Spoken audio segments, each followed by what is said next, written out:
මිනිසත්කම හඳුනන අපූරු කාන්තාවගේ සම්භවය. දිනය හරියටම මීට වසර 60කට පෙර ආතුව. එනම් 1966 අගෝස්තු මාස 24 වෙනිදා. ගාල්ල මහරෝහලේදී DBM සීසර් විමලදාස ආදරණීය පියාණන්ට හා TV රෝසාවතී ආදරණීය මෑණියන්ට දාව කුඩා බිලිඳියක මෙලොව එළිය දුටුවා. මම සහෝදර සහෝදරිය 3 දෙනෙක් ඉන්න පවුලක වැඩිමහල් සහෝදරිය විදිහට තමයි ඉපදෙන්නේ. මට පාදමල්ලිලා දෙන්න නිසා නම් කිව්වා. මූලික අධ්‍යාපනය ගැන කිව්වොත් මම එක වසරේ ඉඳලා 4 වසර දක්වා හම්බන්තොට වල්ගමුල්ල මහාවිද්‍යාලය තමයි ඉගෙනුම ලබන්නේ. ඊට පස්සේ 5 වසරේදී එනවා ගම් ප්‍රදේශයට. දැනට පර්සි අබේවර්ධන විද්‍යාලය කියලා තමයි නම් වෙලා තියෙන්නේ. ඉස්සර පටිගල මහාවිද්‍යාලය කියන එක. ඊට පස්සේදී ආපහු නැවතත් මම යනවා ගාල්ලේ ගින්තොට මහාවිද්‍යාලයට. එහි ගිහිල්ලා අවුරුදු 5ක් එහි ඉඳලා නැවතත් ගමට එනවා උසස් පෙළ අන්තිම සඳහා. උසස් පෙළ ආධාරන්නේ පෙරපාත මහාවිද්‍යාලය තමයි.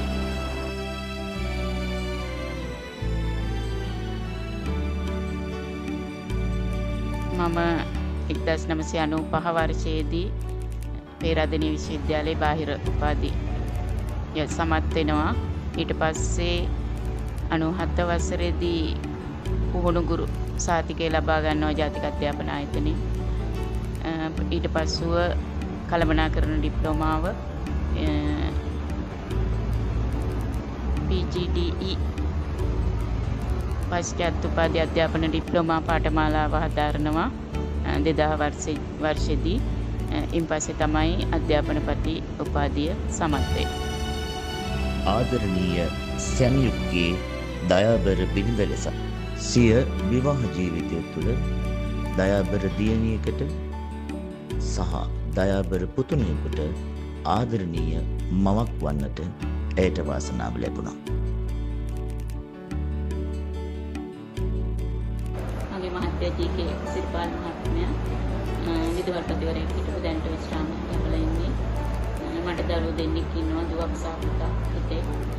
එයින් දුව දැනට විදේශගත වෙලා ඉන්නවා, කැනඩාවේ ඉන්නේ. එහිදියක් විදියට වැඩ කරනවා. පුතා දැනට උසස් අධ්‍යාපන කටයුතු සිදු කරමින් ඉන්නවා. විදුහල්පතිතුමියක ලෙස හැමෝගෙම සිත් සතන් දිනා ගනිමින් අන් අයගේ සිත් නොරිදවමින් නායකත්වයේ ගුණාංග තුලින් ඇය සිදු කළ අනුපමේය මෙහෙය වර්තමාන අධ්‍යාපන ශාස්ත්‍රයට ඉතාමත්ම මහඟු මෙහෙයක් වෙනවා.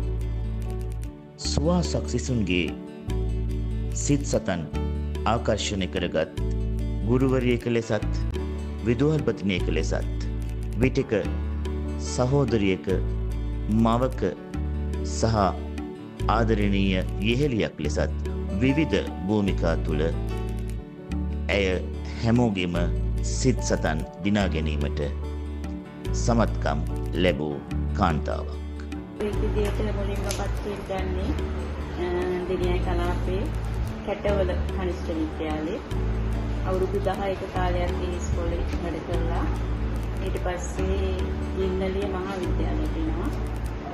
ගින්නලිය මහාවිද්‍යාලෙත් මම ඉන්නවා අවුරුදු 2001 ඉඳලා 2010 දක්වා අවුරුදු 10ක කාලයක් ඉන්නවා. ගුරුවරයෙක් විදියට ඒ ඉලෙද්දී ගින්නලිය මහාවිද්‍යාලයෙන් තමයි විදුහල්පති ශ්‍රේණිය පාස් වෙන්නේ. ඊට පස්සේ මම 2010 5:31 පස්කොඩ මහාවිද්‍යාලයට එනවා විදුහල්පති විදියට. එතන අවුරුදු 4මාරක විතර කාලයක් සේවය කරාට පස්සේ තමයි ශාරිපුත්‍ර විද්‍යාලයට විදුහල්පති විදියට එන්නේ. ශාරිපුත්‍ර විද්‍යාලයේ අවුරුදු 12මාරක විතර සේවා කාලයක් සම්පූර්ණ කරා.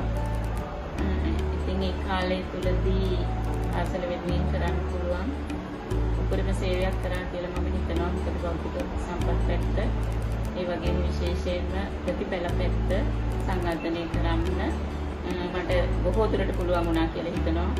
මොකද සාමාන්‍ය පෙළ ප්‍රතිඵල 90ක් දක්වා වැඩි කරනවා කියන එක තමයි මගේ ඉලක්කය තිබුණේ. ඒක 88ක් වගේ දක්වා ගේන්න පුළුවන් වුණා. ඉතින් මේ කාලය තුල විවිධ ගුරුවරුන් නියෝජිත ප්‍රතිවරුන් සමග කටයුතු කළා. මේ හැම අවස්ථාවකදීම සහයෝගය දුන්නු හැම කෙනෙකුටම මෙය අවස්ථාවක් කරගන්නවා ස්තුතිවන්ත. ඉතින් දශක ගණනාවක සිය සේවා කාලය තුල අද්විතීය මහඟු සේවාවක් සපයමින් දෙයි දුවදරුවන්ගේ නැනස පාදන්නට ඇය කළ මෙහෙය ඉතාමත්ම අමිල මෙහෙවරක්.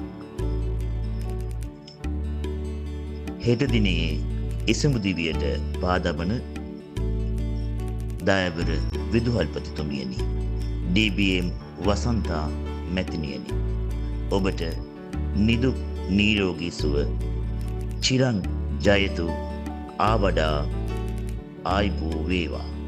සඳුත සඳමැමිස නැත උපමා, හිරුට හිරුමැමිස නැත උපමා, සොයා කුමට වෙහෙසෙනු උපමා, ඔබට ඔබ මැමිස නැත උපමා, ඔබට ඔබ මැමිස නැත උපමා, ඔබට ඔබ මැමිස නැත උපමා.